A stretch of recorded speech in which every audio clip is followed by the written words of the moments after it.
between 2017 and now, there was absolutely no improvement in the area of fungal infection. It means 70% of fungal infection are still being treated blindly. The Cphia conference on public health in Africa is designed really to bring together public health professionals across the continent. The biggest three drivers of fungal diseases in Africa being HIV, tuberculosis, and poverty. And all those work together to drive really the burden of fungal diseases. Nearly 50% of patients who die of HIV, AIDS, or advanced HIV disease, as many call it, many of those deaths are fungal. There are around 100,000 deaths of children from HIV, AIDS, and many of those are due to pneumonia, and pneumocystis is a significant player in that. Fungal infections matter. We have a significant proportion of the patients that are at risk of these infections that are dying daily from these infections in the African continent. And it is time we put our hands together to build capacity, provide diagnostics to better manage these patients.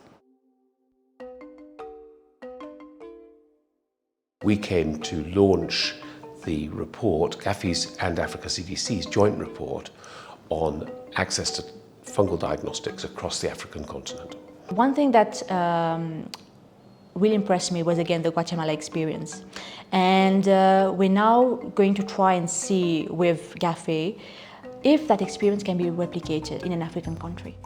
So the Guatemala project was set up with a local charity. So Cphia went in by supporting this charity to test broadly people who came into the clinics and found that there is a large prevalence of fungal disease, and without changing the medical systems around it when it comes to treatment, just using what was available, just knowing what people had allowed us to reduce mortality by 30%. Of all the testing done for COVID, which is also a lung infection, using those same tools but detecting pneumocystis instead of COVID, and we've saved many lives.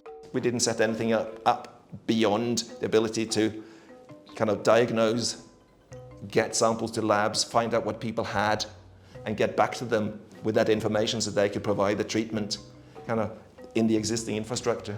You've prepared a continental report on what's available and not available on fungal diseases on the continent. So you have to make it available to Africans, because these are the people who will make a difference. These are the people who can take this data further and do something about it and prepare interventions to address the gaps that have been identified in this report. So it made perfect sense for us to do it here. There are over 300 medical schools in Africa.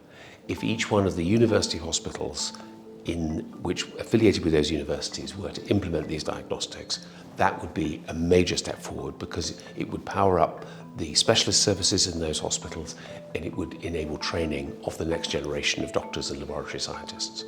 Availability of these essential diagnostics to the people who need them to make the right diagnosis of fungal diseases is really critical and important. The African doctor, with the limited diagnostics in his hand, only thinks of common things first. So they will think of malaria, they won't think candida, they won't think cryptococcal meningitis, they won't think invasive aspergillosis. But we have built them, we have trained them on how to make the diagnosis in the lab. At the same time, we have trained the clinician to say, you know what, if the patient walks like this and looks like this, could you suspect a fungal infection? Could you request this test?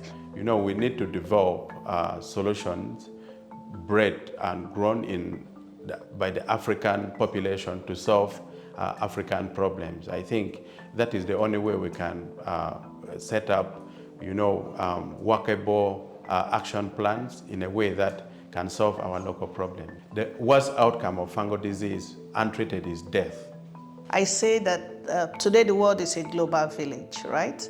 So I can go to bed in Lagos and wake up in London. It's just 6 hours away.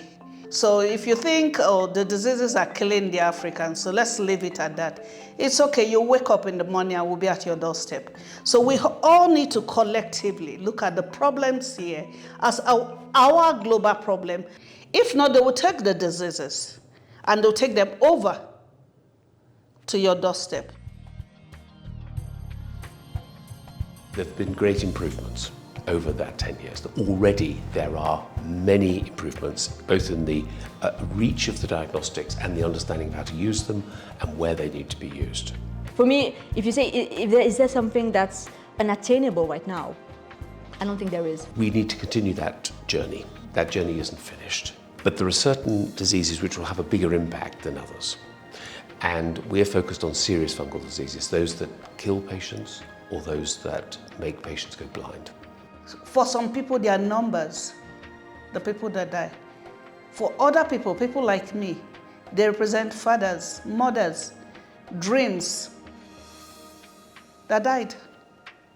And we have a responsibility to save lives. I swore the oath as a doctor, and that oath I intend to uphold till the end.